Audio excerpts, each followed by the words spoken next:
ஜாதகங்கிறோம். அப்போ ஜாதகத்தை போய் வந்து பார்த்து எங்க என்ன சொல்ற கட்டத்தை பார்த்து பலன் சொல்ல முடியுமா? சொல்ல முடியாது.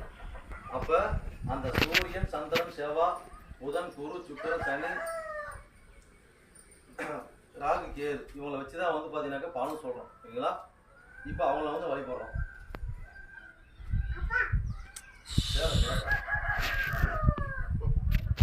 சூரிய பகவானை போற்றி, சந்திர பகவானை போற்றி, செவ்வாய் பகவானை போற்றி, புதன் பகவானை போற்றி, குரு பகவானை போற்றி, சுக்கிர பகவானை போற்றி, சனீஸ்வர பகவானை போற்றி, ராகு பகவானை போற்றி, கேது பகவானை போற்றி.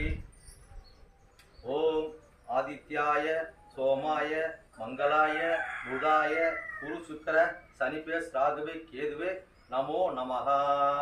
ஓம் ஆதித்யாய சோமாய மங்களாய புதாய குரு சுக்கிர சனிப்பே ராகுவே கேதுவே நமோ நமஹ.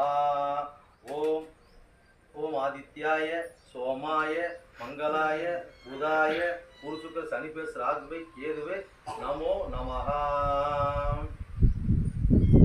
இப்போ 9 நாள் பண்ணிச்சு. இன்னைக்கு பூஜையை பார்த்தீங்கன்னா எந்த ராசிக்கு நம்ம பூஜை இன்னைக்கு பண்ணுறோம் அப்படின்னா ரிஷப ராசிக்கு நம்ம பூஜையை பண்ணுறோம்.